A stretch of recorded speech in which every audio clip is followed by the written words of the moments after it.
Bonjour et bienvenue, le Christ est ressuscité.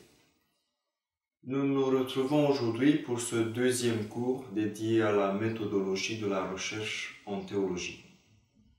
Lors de notre première rencontre, nous avons vu comment peut-on intégrer dans un travail de recherche un logiciel de traitement de texte. Plus spécifiquement, nous avons vérifié les possibilités de mise en page d'un texte, les possibilités de disposition d'un texte sur la page. Nous nous sommes donc arrêtés à la présentation d'un contenu, à la forme extérieure d'un contenu. Ce qui nous intéresse maintenant, c'est le contenu lui-même, c'est-à-dire le texte que nous allons produire pendant notre travail. On essaiera donc de répondre aujourd'hui et dans les deux prochaines séances aux questions suivantes. Qu'est-ce qu'on écrit et comment est-ce qu'on écrit? J'ai organisé l'intervention d'aujourd'hui en 5 points. D'abord, je montrerai pourquoi et dans quelles conditions la théologie est comprise comme science. En deuxième lieu, j'aborderai la question du choix du sujet de recherche et du travail avec la littérature pertinente pour le sujet choisi. Nous verrons ensuite en quoi consiste la démarche de recherche proprement dite, donc la façon de procéder, et aussi la démarche d'exposition du travail fait. Enfin, je dirai quelques mots sur le rôle du directeur de recherche. Voyons d'abord quelques repères relatifs à l'intégration de la théologie parmi les sciences. Lorsqu'on s'intéresse à la méthodologie de la recherche en théologie, on entend souvent la description de la théologie comme faisant partie des sciences, et plus précisément des sciences humaines. Elle est dite être une science car nous travaillons très souvent avec des textes que nous lisons, nous analysons, nous interprétons, ou encore des textes que nous produisons nous-mêmes. Et lorsqu'on produit un tel texte, son contenu peut être évalué par un professeur ou un jury. On parle donc bien d'un travail intellectuel, dont le résultat se veut scientifique, car il peut et il doit être vérifié d'une manière objective, vérifié de l'extérieur. À cet égard, afin d'assurer la plus grande objectivité de son approche, le théologien doit garder une certaine distance par rapport à l'objet de sa recherche. Ainsi, lorsqu'il se penche sur les livres de l'Écriture sainte, ou lorsqu'il traite les écrits des pères de l'Église, même s'il sait qu'il a affaire avec un contenu révélé pour l'Écriture sainte, et même s'il accepte le caractère normatif des écrits des pères de l'Église, le théologien n'oublie pas qu'il se trouve devant des textes qui ont été écrits dans un temps et un lieu donné, dans un contexte culturel, social et historique spécifique, et que la connaissance de ce contexte lui est nécessaire pour la compréhension du message que le texte transmet. Il y a des informations qui sont données uniquement par cette vérification extérieure, vérification première, avant même d'aller à l'interprétation des textes. Par exemple, on peut connaître déjà la langue originale d'un texte, on peut savoir par cette analyse extérieure, donc je parle bien d'une analyse avant l'interprétation, on peut savoir par cette analyse si la plus ancienne forme d'un texte que nous possédons a été écrite dans telle ou telle langue ou si aujourd'hui nous possédons seulement une traduction. On peut aussi analyser le style d'écriture ou encore on peut apprendre des choses sur la nature du document. On peut savoir s'il s'agit d'une lettre ou d'un traité dogmatique, etc. Il est donc nécessaire de procéder à des investigations, de faire appel à la critique textuelle et à des analyses d'ordre linguistique avant de chercher à interpréter les textes bibliques ou les textes patristiques, et avant de leur donner une orientation qui ait du sens pour la communauté ecclésiale. En ce qui concerne l'Écriture sainte, pour accéder au message de salut qu'elle porte, on passe d'abord par une première lecture dans sa lettre, si on peut dire ainsi. Donc pour arriver à l'intelligence spirituelle, on doit passer par une lecture charnelle, comme diraient les pères de l'Antiquité chrétienne. De même, la lecture des écrits des pères de l'Église ne doit pas être dissociée de l'intelligence, ne doit pas être dissociée de la connaissance de leur milieu intellectuel et culturel. Et de ce point de vue, étant donné qu'elle fait appel aux mêmes instruments que d'autres disciplines et du fait qu'elle mène méthodologiquement un travail, la recherche en théologie peut être rapprochée à une activité de recherche menée dans d'autres champs disciplinaires. Des champs disciplinaires relevant des sciences humaines et sociales, comme par exemple la psychologie, la sociologie, l'anthropologie, la philologie, ou si l'on élargit le sens qu'on donne au terme sciences humaines, on peut inclure aussi la littérature, la linguistique, les arts, l'histoire, le droit, etc. Mais la théologie possède aussi une spécificité qui échappe à la vérification scientifique. En plus de parler sur Dieu et de la manifestation de Dieu dans l'histoire, le théologien parle aussi avec Dieu. Donc, à l'objectivité de l'activité intellectuelle, on adjoint la subjectivité d'une vie spirituelle. S'il est vrai que le travail de recherche en théologie suit une méthode qui se soumet à une vérification objective, ce travail est aussi le fruit d'une expérience de prière de celui qui se met à travailler. Et on parlera alors d'une raison qui est illuminée par la grâce de Dieu, et on évitera de dissocier formellement l'activité intellectuelle du théologien de sa vie spirituelle. Nous parlerons tout à l'heure de la cohérence d'un travail de recherche. Mais lorsque j'interroge un sujet théologique, ce n'est pas l'enchaînement correct et logique ou cohérent de mes propos qui occupe la première place, mais c'est surtout une explication vraie, une solution vraie au problème ou à la question que je traite. C'est l'exemple que nous donnent les pères de l'Église, aux enseignements desquels le théologien fera toujours appel pour vérifier qu'il est resté dans la vraie foi, dans l'orthodoxie. On ajoutera ensuite une dimension supplémentaire au cadre de la recherche théologique. On dira qu'elle est dirigée vers la communauté des croyants. Car en tant que théologien, si je propose une solution, c'est dans une logique qui me dépasse. Une logique qui me dépasse moi en tant que sujet de l'action. Une logique qui me dépasse pour aller vers l'édification de la communauté. Dans ma démarche, je ne suis pas animé par une curiosité scientiste, mais j'ai en vue l'intérêt plus étendu de la communauté. Voilà donc quelques lignes théoriques et assez générales concernant la recherche en théologie.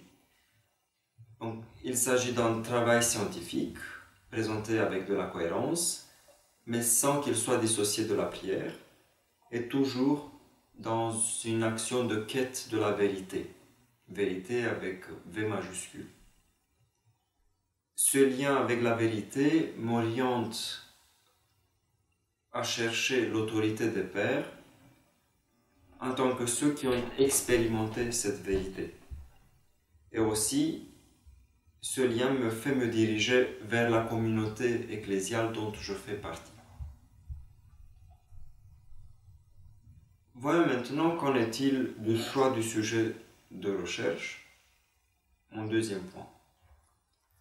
D'abord, on peut se poser la question, pourquoi mène-t-on un travail de recherche? Et la réponse courte est pour trouver une réponse à une question, pour trouver une solution à un problème, ou encore pour actualiser un message ancien qui n'est plus compréhensible aujourd'hui, ou qui est difficilement compréhensible. Donc, pour le mettre sous une nouvelle lumière. Remarquez que les mots que je viens d'utiliser tournent tous autour d'une action de quête, une action d'interrogation de la réalité. On peut dire que par la recherche, on cherche une vérité qui échappe à une investigation directe, une vérité qui n'est pas évidente et pour laquelle on doit aller au-delà de ce qui se présente à la première vue. Mais que signifie réellement faire de la recherche et comment est-ce qu'on s'y met? Ce qu'il nous faut d'abord, c'est un sujet, une idée qui sert de point de départ et qui sera par la suite le moteur de toute mon activité. Et puisqu'un travail de recherche demande un investissement important en énergie, en patience, en temps, je choisirai avec beaucoup d'attention mon sujet. Il n'y a pas de recette unique qui me permette de faire le meilleur choix pour le sujet. Mais je pense qu'on peut indiquer, on peut retenir 3 critères lorsqu'on fait ce choix. Le premier serait de choisir un sujet qui m'intéresse, un sujet qui me plaise. Je verrai après avec le directeur de recherche quelle est la direction plus large à envisager, mais il est essentiel que le sujet dont je vais m'occuper pendant un certain temps, il est essentiel qu'il me parle déjà, qu'il m'invite à aller un peu plus loin. Un deuxième critère pourrait être celui de l'utilité. Utilité pour la communauté scientifique, mais aussi pour la communauté des croyants. Il est vrai qu'une thèse peut servir tout simplement à l'apprentissage de la coordination des idées, indépendamment du sujet choisi. Mais on essaiera de ne pas travailler sur des sujets qui ont déjà reçu des explications satisfaisantes. Et on parlera alors de l'originalité de ce sujet. Bien sûr, on ne s'attend pas à ce qu'on révolutionne par notre travail la compréhension de telles questions qui est débattue depuis longtemps, mais on devrait essayer de placer notre travail dans une logique plus générale et dans un cadre plus large. Et pour cela, je dois connaître ce que d'autres ont déjà écrit, ont déjà dit à propos du thème ou du sujet que je vais travailler. Enfin, un troisième critère pourrait être celui d'un bon encadrement, c'est-à-dire il faut bien identifier les limites imposées au travail. Il peut s'agir simplement des limites liées à un nombre minimum de pages ou encore à la langue d'écriture. Dans tous les cas, il est clair qu'un chercheur doit pouvoir définir correctement des limites et produire un contenu ou obtenir un résultat définitif à l'intérieur de ces limites qui ont été définies. Je trouve important de dire que travailler sur un point très précis me permettra de contrôler le matériau bibliographique que j'ai à ma disposition, me permettra de mieux contrôler la discussion et ensuite l'exposition de ma recherche. Par exemple, si je m'intéresse à l'icône, je ne peux pas faire une recherche sur l'icône dans le christianisme. Cela relève plutôt d'une monographie et non pas d'une recherche, puisque dans un tel travail, je ne pourrais pas vraiment dire les choses d'une manière nouvelle. Je ne pourrais pas cibler réellement une problématique, l'icône dans le christianisme. Par contre, je devrais restreindre mon action et je pourrais alors travailler sur l'iconologie de Saint Nicéphore, le patriarche de Constantinople, en sachant que Saint Nicéphore est l'un des acteurs majeurs qui ont défendu l'icône devant le danger iconoclaste au IXe siècle. Un autre thème pourrait être, pour mieux la préciser ensuite, on pourrait dire les notions de circonscription et d'inscription dans les deux premiers discours contre les iconoclastes de Saint Nicéphore, patriarche de Constantinople. Un tel travail pourrait être réalisé dans le cadre d'un mémoire de master, par exemple, et ensuite il pourrait être prolongé dans une thèse de doctorat, pourquoi pas. En plus de cette délimitation du sujet, je peux aussi penser à d'autres types de limites, limites temporelles par exemple, ou des limites liées aux conditions de travail, d'accès aux ressources bibliographiques, ou tout simplement des limites liées à la connaissance, à mes connaissances linguistiques. Et je vais m'arrêter un petit moment sur cette question de la connaissance linguistique. D'une manière générale, on peut dire qu'il est très nécessaire de connaître la langue des sources analysées, même lorsqu'il existe des traductions en français ou dans une autre langue que je maîtrise ou que je connais. Donc même s'il existe une traduction de mes sources, je devrais les consulter également en langue originale. Et pour exemplifier la question de cette problématique liée aux connaissances linguistiques, je prends deux cas possibles, deux situations possibles. Disons que je fais un travail sur un auteur étranger. Donc, je dois le lire en original, car cela me permettra d'avoir accès à tout ce qu'il a écrit. Car toutes ces productions n'ont pas été forcément traduites dans la langue que je connais. Aussi, si je le lis en original, j'aurai accès à ce que d'autres ont écrit sur lui. Et habituellement, ce genre d'analyse, les études, ce qu'on appelle la littérature secondaire, habituellement, cette littérature est plus riche dans la langue de l'auteur. Il faut dire que la littérature secondaire n'a pas forcément été traduite en même temps que l'auteur qui fait l'objet de ma recherche.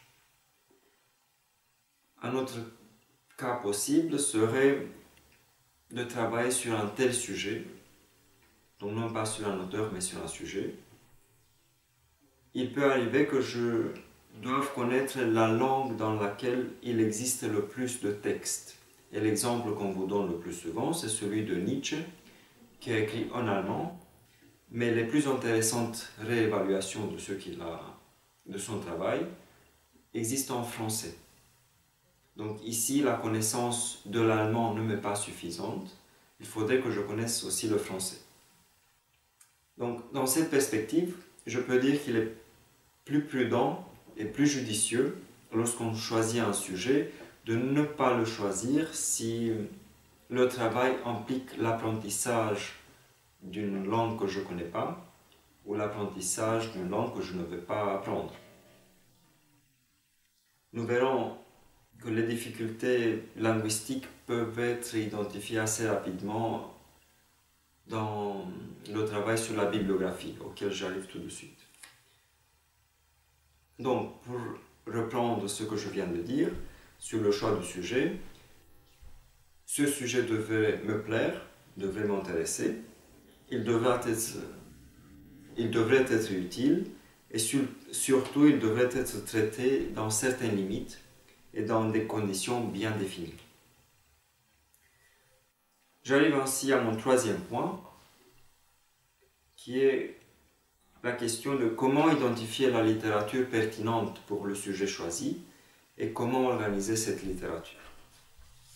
Et la première étape dans cette identification, c'est de distinguer les textes qui constituent mes sources et les textes qui font eux aussi l'analyse de mes sources.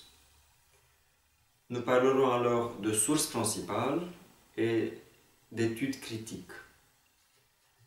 Et mon approche sera différente pour chacune de ces deux catégories.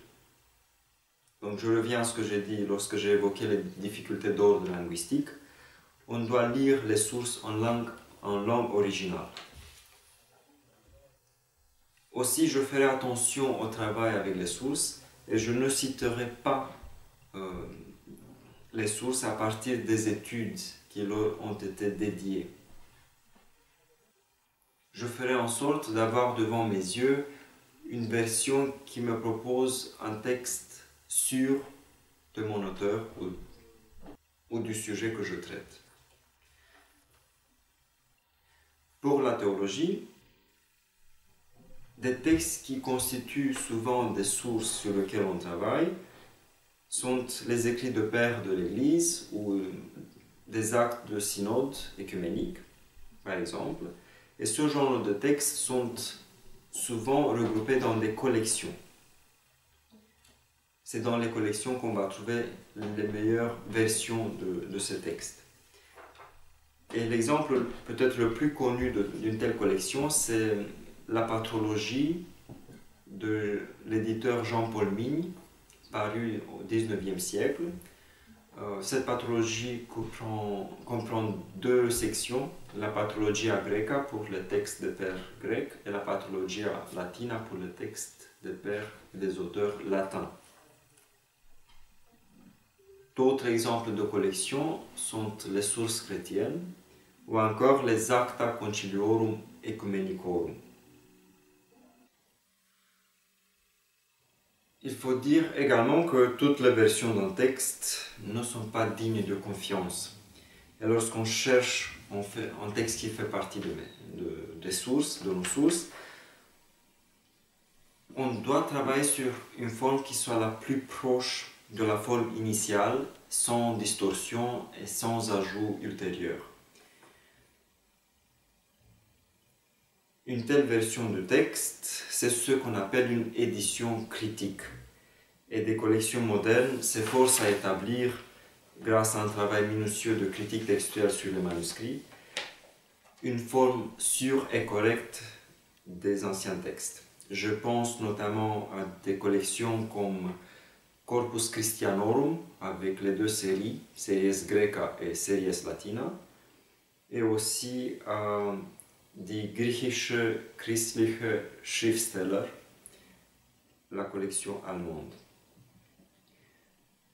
Mais pour savoir par où commencer avec le travail sur les sources, il est très important de définir très tôt, au début de la thèse ou du mémoire, au début du travail, il est important de définir le sujet de ma recherche. Ensuite, une fois défini le sujet et les sources, je peux savoir vite si je peux accéder à ces sources, si je peux les manier, en sachant que selon le sujet, les sources peuvent être plus ou moins difficiles d'accès.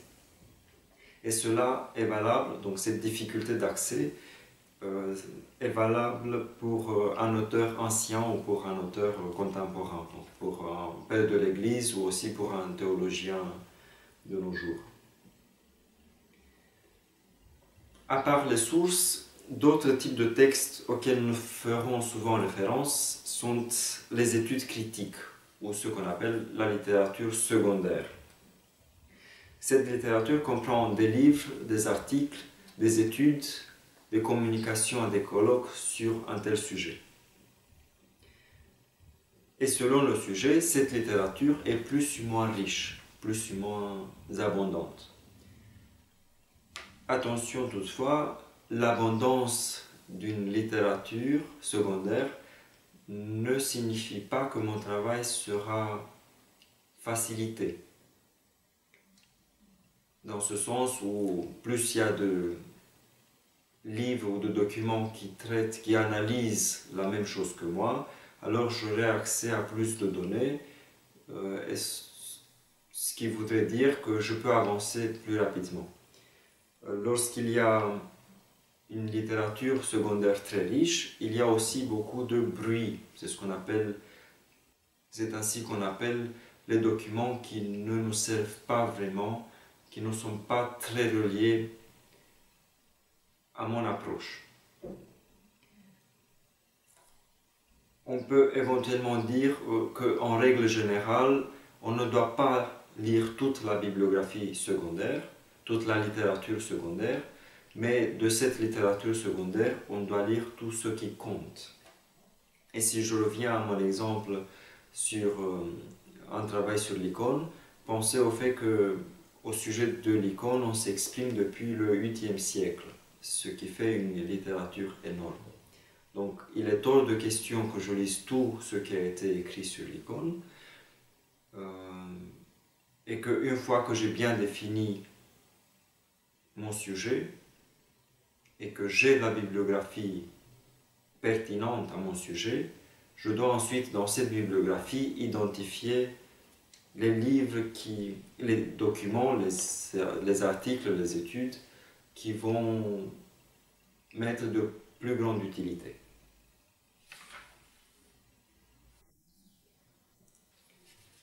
Malheureusement, il n'est pas possible d'obtenir une hiérarchie déjà faite, une hiérarchie prédéfinie de ces travaux pertinents pour ma recherche.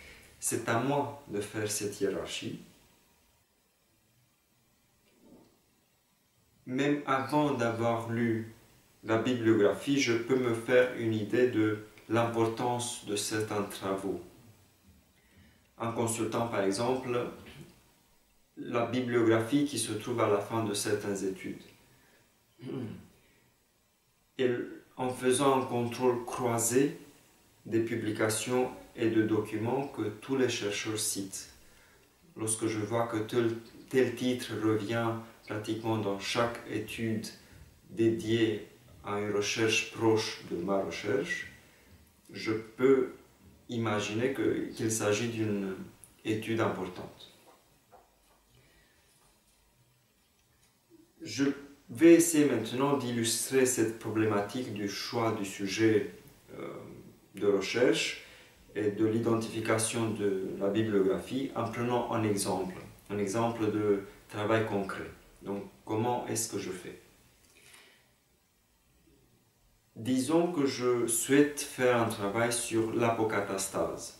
L'apocatastase, c'est cet enseignement relatif au salut universel, l'enseignement sur le rétablissement de tous les êtres doués de raison dans leur état originel de relation avec Dieu. Mon exemple peut paraître prétentieux, puisque j'ai ici affaire à un terme hautement spécialisé, mais j'imagine que je suis un étudiant déjà un peu avancé dans les questions théologiques, un étudiant qui est déjà passé par des lectures fondamentales relatives au christianisme. Il est sûr que je ne suis pas tombé par hasard sur ce mot, car il ne fait pas partie du français courant. Donc j'ai dû le lire quelque part ou l'entendre pendant un cours. Cela a pu être un cours en histoire du christianisme, par exemple, un cours sur les théologiens alexandrins, comme Clément d'Alexandrie ou Origène, ou aussi cela a pu être un cours en patristique sur Saint Grégoire de Nice ou Saint Grégoire de Nazianze, un cours sur l'histoire des conciles, car on sait que le 5e synode écuménique de 553 a condamné l'enseignement de l'apocatastase, ou encore cela a pu être un cours en dogmatique, dans une discussion sur l'eschatologie, discussion sur les choses dernières et l'instauration du royaume de Dieu sur terre. Aussi, j'ai pu l'entendre en philosophie, car Leibniz s'en est occupé. Déjà, cette petite énumération de cours et de disciplines peut nous dire quelque chose sur l'importance du sujet, car il occupe un horizon qui va du IIIe siècle après Jésus-Christ et jusqu'au temps moderne, de l'histoire de l'Église et jusqu'à la philosophie, en passant par la dogmatique et par le droit canon éventuellement. Vu l'étendue et l'importance du sujet, je devrais connaître un peu l'état de la question aujourd'hui pour savoir par où commencer et pour savoir éventuellement s'il y a encore des choses à dire au sujet de l'apocatastase. Et pour l'état de la question, je peux me référer aux dictionnaires et aux encyclopédies spécialisées. Je vais prendre l'exemple du dictionnaire critique de théologie, qui comporte dans l'édition de 2007 un article de 3 colonnes sur l'apocatastase. 3 colonnes, ce n'est pas beaucoup, mais après une première lecture, je sais déjà quels sont les principaux types d'approches et quelles sont les principales problématiques et comment elles ont été posées.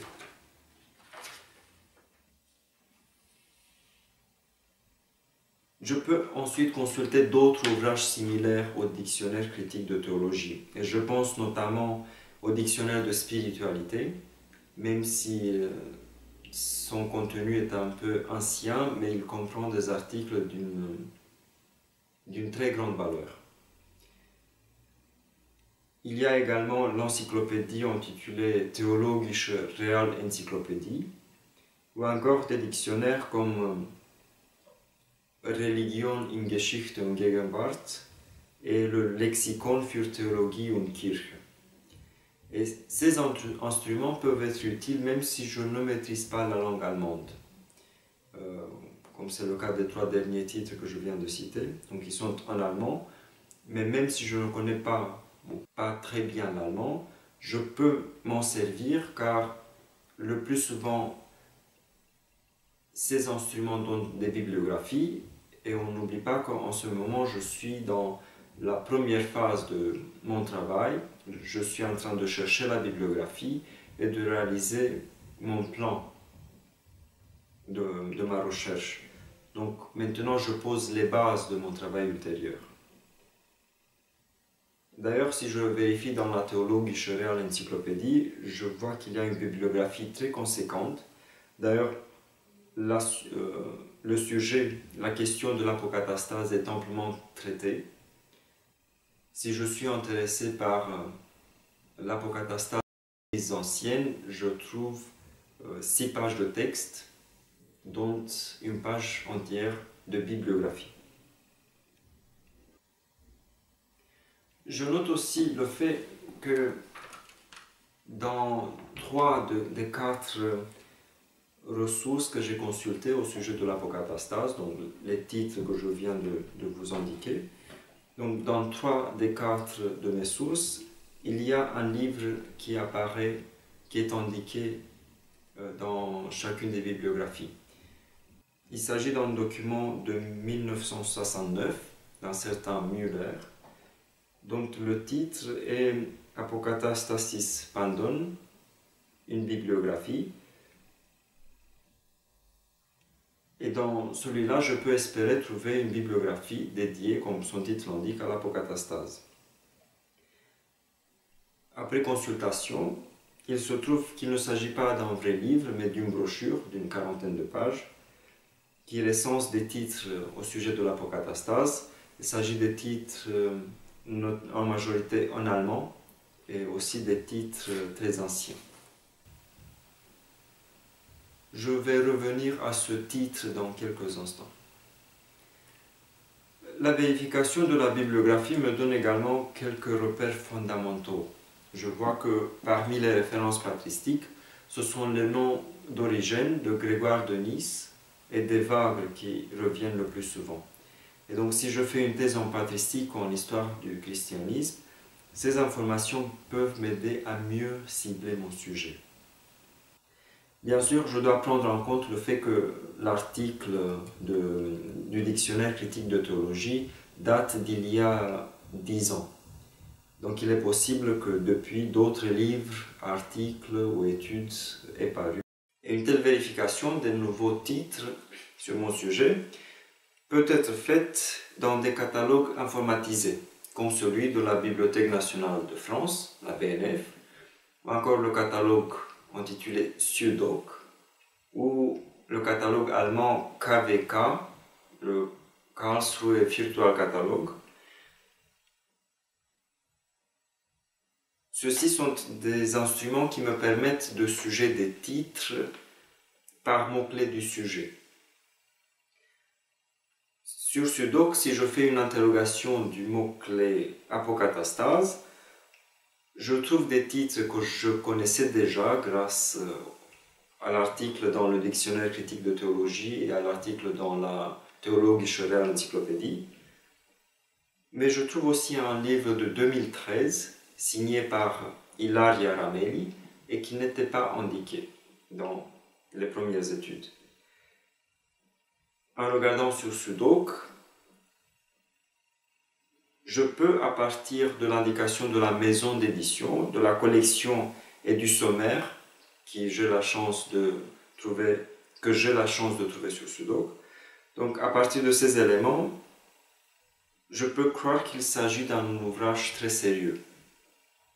Et puisqu'il se trouve dans une bibliothèque à laquelle j'ai la chance d'avoir accès, je le consulte et j'apprends qu'il s'agit d'une recherche systématique de l'apparition et du développement de la théorie chrétienne de l'apocatastase qui va du début du christianisme et jusqu'au Moyen-Âge. En lisant l'introduction de ce livre, j'apprends qu'il existe un autre, du même auteur, comprenant une bibliographie plus récente et plus étendue que celle de Müller de 1969 sur la question de l'apocatastase. Donc maintenant, j'ai quelques articles à ce sujet qui traitent rapidement la question de l'apocatastase. J'ai des titres à partir de ces études. J'ai aussi 2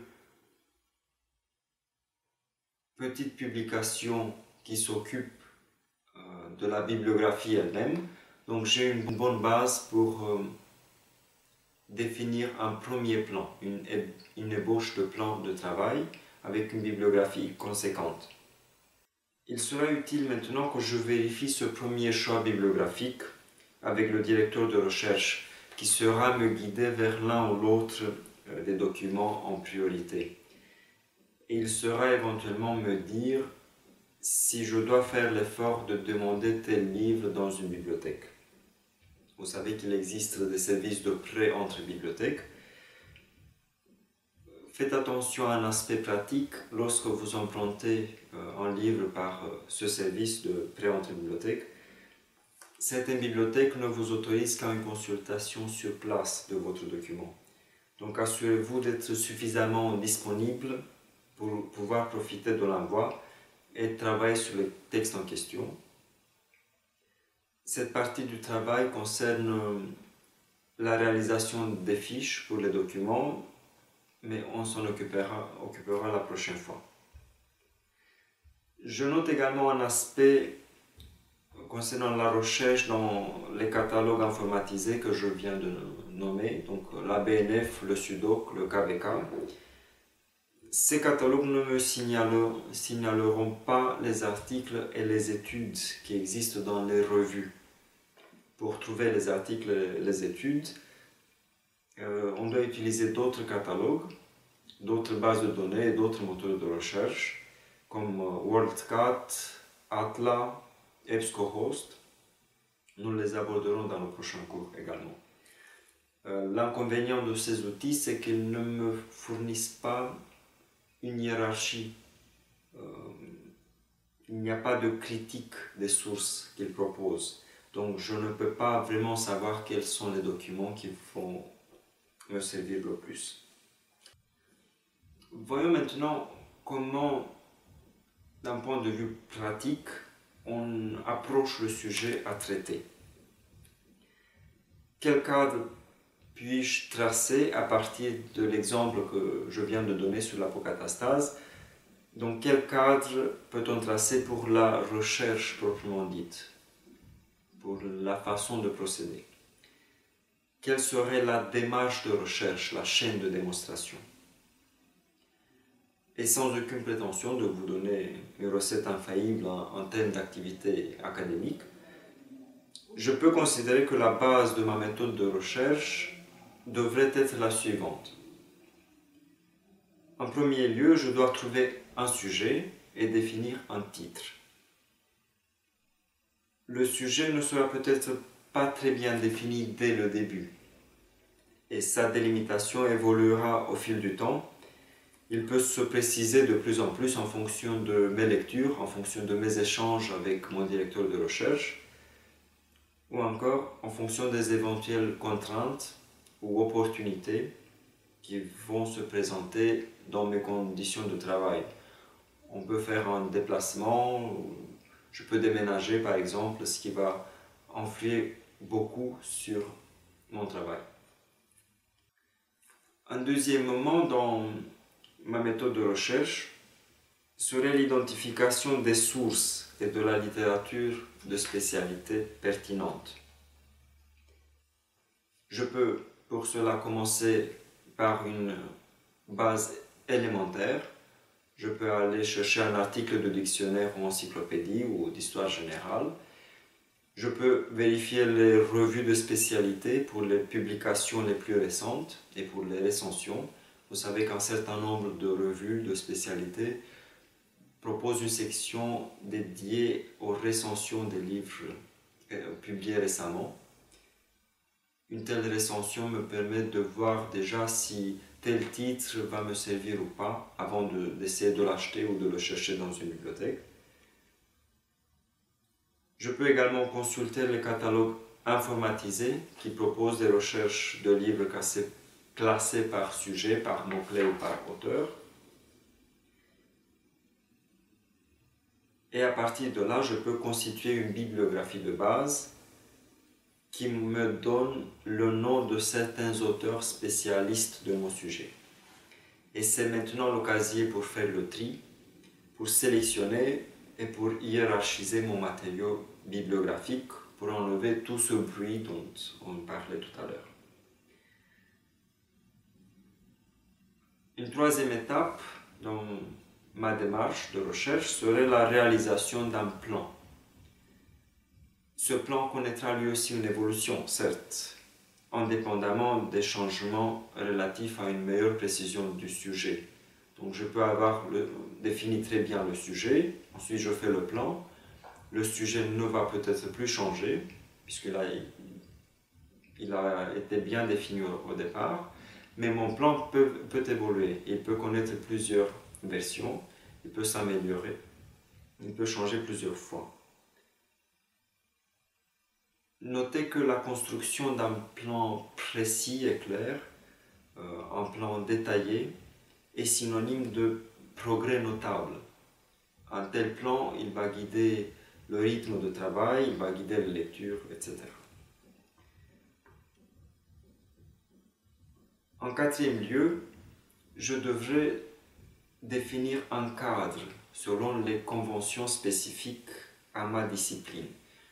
Ceci n'est peut-être pas très intuitif, mais je dois suivre les conventions propres à ma discipline, la discipline dans laquelle je me situe, pour ensuite pouvoir intégrer les instruments et les outils de travail spécifiques.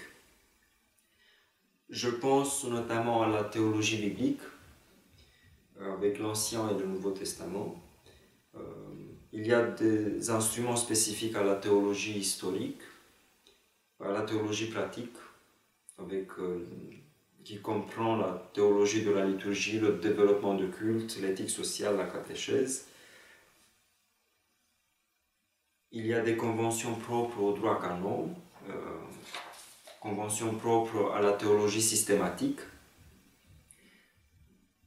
Théologie systématique, c'est un titre sur lequel on regroupe habituellement la dogmatique, l'histoire de dogme, l'éthique, la théologie fondamentale, la philosophie. Je suis conscient que cette division est assez artificielle et qu'il y a des points communs et des rapprochements très forts entre les différentes disciplines de la théologie. Mais il est également clair qu'une thèse en histoire du christianisme qui porte sur l'organisation, sur l'éthos des premières communautés chrétiennes de Thessalonique, par exemple. Donc une telle thèse sera menée différemment d'une thèse en Nouveau Testament qui porte sur la première épître de Saint Paul aux Thessaloniciens. Et je note ici le fait que on doit faire usage du travail déjà réalisés par les spécialistes de chaque discipline, de chaque domaine qu'on interroge. Car si je travaille par exemple en théologie systématique, il est assez sûr, il est fort probable que je ne suis pas un spécialiste du travail de la critique textuelle. Ou dans tous les cas, je n'aurai pas les moyens de m'exprimer, je n'aurai pas les moyens pour trancher dans un problème de critique textuelle. Je vous donne ici l'exemple de la lecture qu'on fait du verset 18 du chapitre 1 de l'évangile de Saint Jean. Dans ce verset, il est traduit dans la Bible de Jérusalem de cette manière. Nul n'a jamais vu Dieu, le Fils unique engendré, qui est dans le sein du Père, lui l'a fait connaître. Les spécialistes savent que un certain nombre de manuscrits anciens proposent ici une lection différente.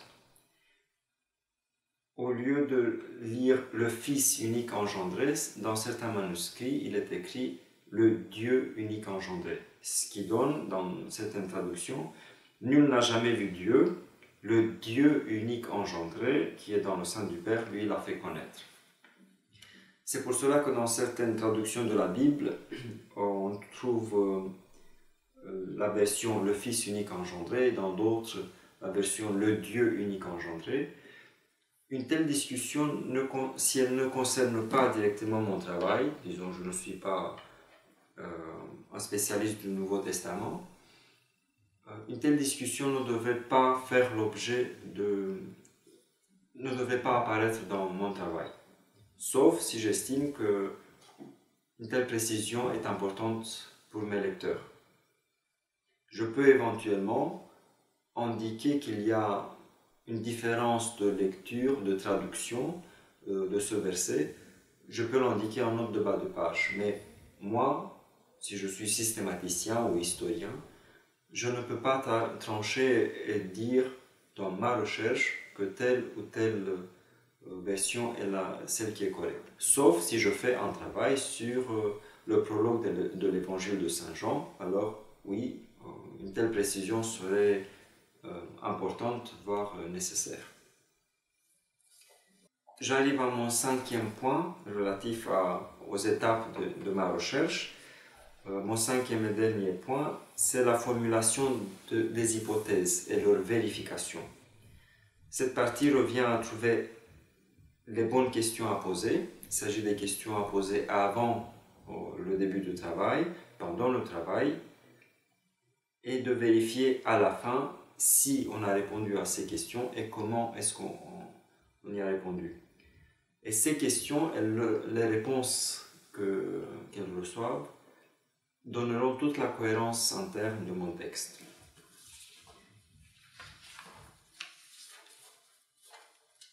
Voilà pour les étapes concernant la démarche de recherche proprement dite. Ces étapes sont distinctes de la phase d'écriture, c'est-à-dire la démarche d'exposition. Après le travail de recherche, on passe à la présentation de ces résultats, la présentation de son raisonnement, on expose l'enchaînement des idées, la suite logique d'arguments, on analyse les preuves, etc. On dit que le théologien qui fait de la recherche, il doit savoir également présenter son propre discours, présenter ses concepts clés, les citations, les références. Il doit en quelque sorte maîtriser des techniques de communication.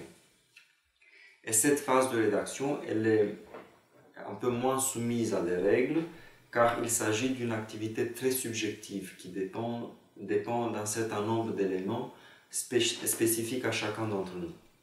Par exemple, quelle est la meilleure approche pour écrire? Est-ce que je dois écrire tout d'un coup à la fin de mon travail, ou est-ce que j'écris en étapes, petit à petit? Ce sont des problèmes auxquels chacun doit trouver les réponses qui lui conviennent, mais il existe toutefois deux règles d'or, si je peux les appeler ainsi, de la rédaction. La première, c'est que je dois toujours envisager mon lecteur. Je dois orienter mon écriture vers le lecteur. Je dois amener le lecteur à l'observation des mêmes résultats que moi. Pour cela, mes propos doivent être pertinents, cohérents, et mon discours doit être clair, rigoureux, si je veux guider quelqu'un vers la vérité de ce que j'ai découvert. Envisager le lecteur m'oblige également à intégrer des conclusions intermédiaires et des conclusions finales afin de resituer à chaque fois la démarche. Aussi, puisqu'on parle de la façon de s'exprimer, je dois garder un ton neutre, je vais éviter d'utiliser l'humour, je vais éviter les références cachées, et ainsi je peux espérer qu'un lecteur qui se pose les mêmes questions que moi et qui a accès aux mêmes informations que moi, il a accès aux données que je lui mets à disposition, donc un tel lecteur arrivera aux mêmes conclusions que moi. Une deuxième règle serait celle d'entretenir une activité régulière d'écriture, tel un sportif qui se prépare tous les jours pour un événement qui aura lieu dans quelques mois. Rédiger, ce n'est pas un exercice qui s'apprend seulement en lisant, mais c'est surtout par la pratique. Et par une pratique régulière d'écriture, on arrivera même à un moment donné à acquérir son style d'écriture, bien que peut-être pas si vite que cela. Dans tous les cas, faites attention aux pauses qui peuvent intervenir pendant votre travail. On considère habituellement que si on fait une pause de 2 semaines, pendant le travail, il nous faut ensuite environ 3 jours pour retrouver son rythme d'écriture. Je vous dis cela juste pour vous rassurer. Si jamais après une pause, vous avez du mal à vous remettre au travail, sachez que ce n'est pas parce que vous ne pouvez pas le faire, mais c'est à cause de cette pause. Donc, sachez que la plupart des gens rencontrent ce genre de problème. Il ne faut pas se décourager, en tout cas. Il existe enfin encore un aspect très important de la rédaction textuelle, c'est la lutte contre le plagiat. Et pour y contribuer, on tâchera à bien indiquer ses sources. Mon lecteur doit pouvoir toujours vérifier mes affirmations. Et voici quelques brèves indications pour les citations. Comme elles sont très nombreuses, nous les verrons plus en détail la prochaine fois. Lorsque dans votre texte vous insérez une citation, un passage que vous avez pris dans notre document, vous indiquerez la source de la citation dans une note de bas de page. Disons que vous avez pris un passage du livre de Vladimir Lossky, La théologie dogmatique. Si c'est la première fois que vous citez ce livre, vous donnerez la référence complète. Elle comportera dans l'ordre le prénom de l'auteur, le nom de famille, le titre de l'ouvrage en italique, la ville où l'ouvrage est édité, la maison d'édition, l'année ou les années d'édition, et les pages ou les pages permettant de situer plus précisément le renvoi. La prochaine fois que vous renverrez vers ce document, il suffira de donner le nom de l'auteur, le titre du document et la page à laquelle on renvoie, sans les autres données d'identification. Dans le cas d'un article ou d'une contribution à un ouvrage collectif, le titre de l'article apparaît entre guillemets et en romain, donc non pas en italique. Il sera suivi après une virgule de la préposition dans et du titre de la revue en italique. Pour rester à la bibliographie loskienne, voici un exemple de citation d'article. Nous verrons la prochaine fois, nous étudierons d'autres types de citations qui sont plus difficiles à traiter. Donc cela concerne les citations dans les notes de bas de page. Veuillez noter que dans la bibliographie finale, pour un rangement plus facile des références, on indiquera d'abord le nom de famille et ensuite le prénom, séparé par une virgule. Si vous avez un doute sur le mode de citation que vous devriez adopter, prenez un livre parmi ceux utilisés, donc un livre qui se trouve dans votre bibliographie, et suivez son style. Mais n'oubliez pas de vérifier votre choix auprès du directeur de recherche. Dans tous les cas, il faut retenir ces clés d'usage. D'abord, pensez à la clarté de l'indication. Le lecteur doit avoir tous les éléments pour identifier ma référence. Il n'y a pas lieu d'ambiguïté. Donc, la seule mention de l'auteur et du titre ne suffiront jamais. Il faut que j'indique le maximum d'informations permettant d'identifier précisément la référence que je cite. Une deuxième clé serait l'uniformité des références bibliographiques. Donc pour le même type de citation, disons un article, je vais utiliser le même style à travers tout mon texte. Et une fois un mode de citation de référence adopté, il faut s'y tenir pour tout le travail. J'arrive maintenant à mon dernier point, le rôle du directeur de recherche. Un travail de recherche doit être discuté, pas à pas si possible, avec son directeur de recherche. Le directeur devrait être informé de chaque nouvelle piste que vous avez trouvée et que vous estimez importante pour votre travail. Il doit être tenu au courant de tout changement de plan. Il devra connaître en détail l'évolution et l'état d'avancement des travaux. Il doit avoir la possibilité de lire tout ce que vous avez écrit, et cela pour apporter des corrections et suggérer des modifications. Et ce, avant la rédaction finale, selon un calendrier que vous définirez ensemble. Vous pouvez décider d'être en contact par mail, par exemple, une fois par semaine ou une fois par mois. Ce genre d'échange vous assure de la rectitude de votre approche et permettra à votre directeur de vous indiquer de nouveaux points de vue.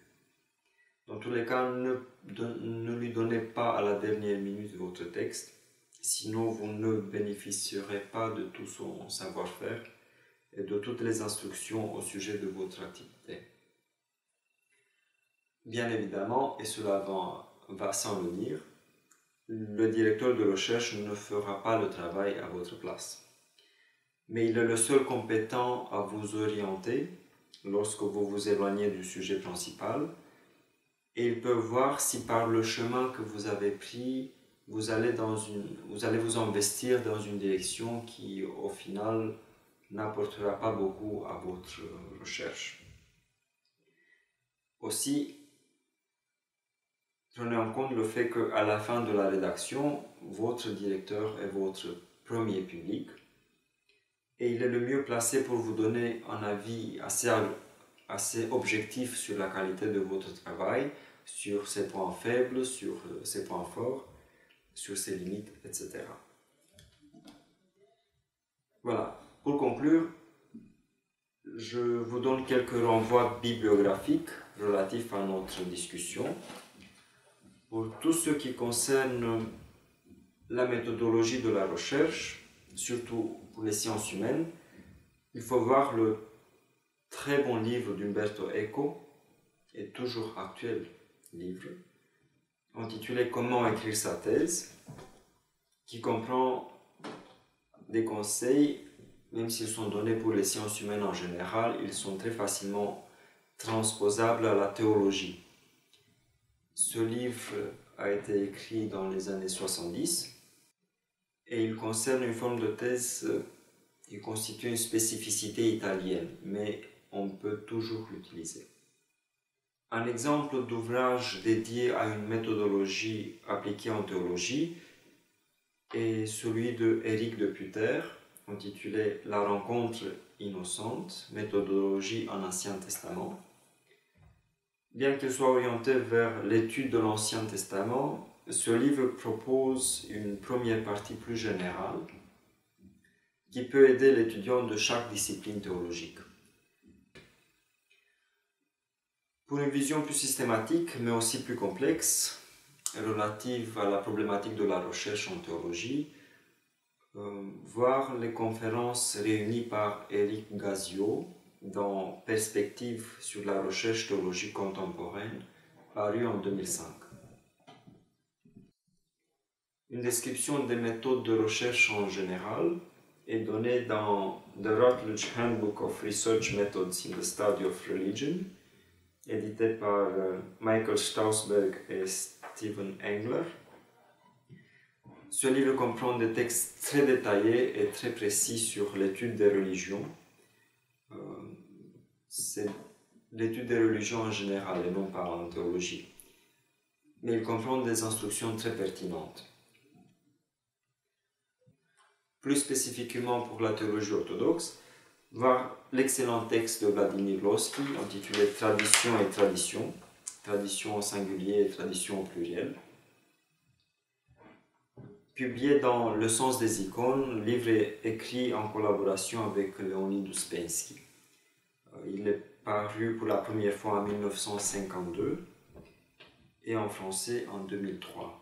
Ici, Lossky décrit la tradition avec un T majuscule dans son dynamisme créateur et propose une clé de lecture des écrits des pères, une clé par laquelle leurs paroles sont actualisées par les théologiens d'aujourd'hui pour devenir des paroles performatrices, des paroles qui présentent avec force la vérité révélée.